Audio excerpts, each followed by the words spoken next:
اعوذ باللہ من الشیطان الرجیم بسم اللہ الرحمن الرحیم. درجہ 7ویں یعنی ہفتم مضمون اردو گرامر. عزیزان ملت طلبہ و طالبات درجہ ہفتم السلام علیکم ورحمۃ اللہ وبرکاتہ. اللہ تعالیٰ نے انسان کو پیدا کیا اور اسے قوت گویائی بولنے کا طریقہ عنایت فرمایا.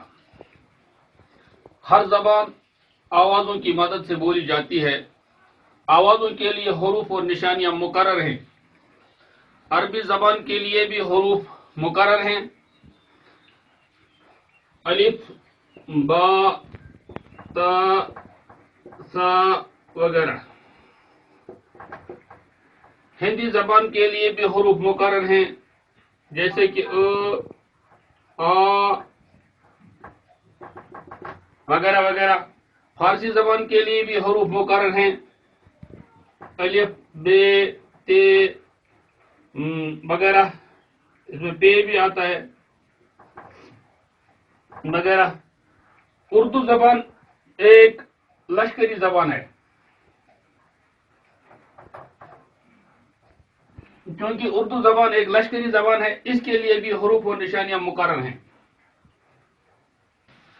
اردو زبان کے حروف یہ ہیں: الف، بے، پے، تے، ٹے، سے، جیم، چیم، ہائی، کھائی، دال، ڈال، زال، رے، ڈے، زے، جے، سین، شین، صاد، ضاد، طائی، زائی، عین، غین، فے، قاف، کیف، کاف، لام، میم، نون، واو، ہے، حمد، لوکٹ یہ بوڑ یہ.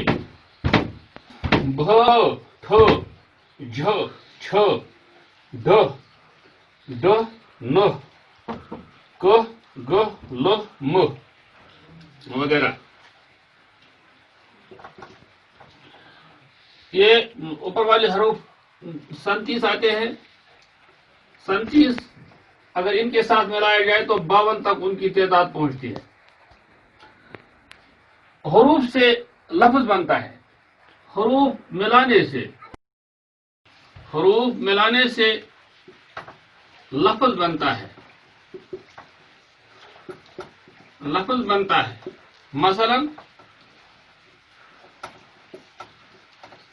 قاف جمع لام جمع میم قلم.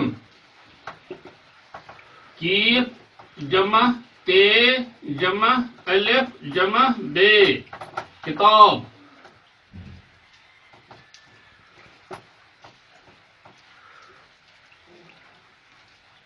حروف ملانے سے لفظ بنتا ہے. مثلا قاف جمع لام جمع میم قلم. کیف جمع تے جمع الف جمع بے کتاب. کیف جمع بے جمع واو جمع تے جمع رے کبوتر. لفظ کی تعریف. لفظ انسان کے منہ سے نکلنے والی بات کو لفظ کہتے ہیں. مثلا قلم، ولم، دوات، ووات، کتاب، بتاب وغیرہ. لفظ کی 2 قسمیں ہیں. نمبر 1 کلمہ، نمبر 2 محمل. کلمہ وہ لفظ جو بامعنی ہو اسے کلمہ کہتے ہیں. مثلا قلم، الماری، دوات، کتاب وغیرہ.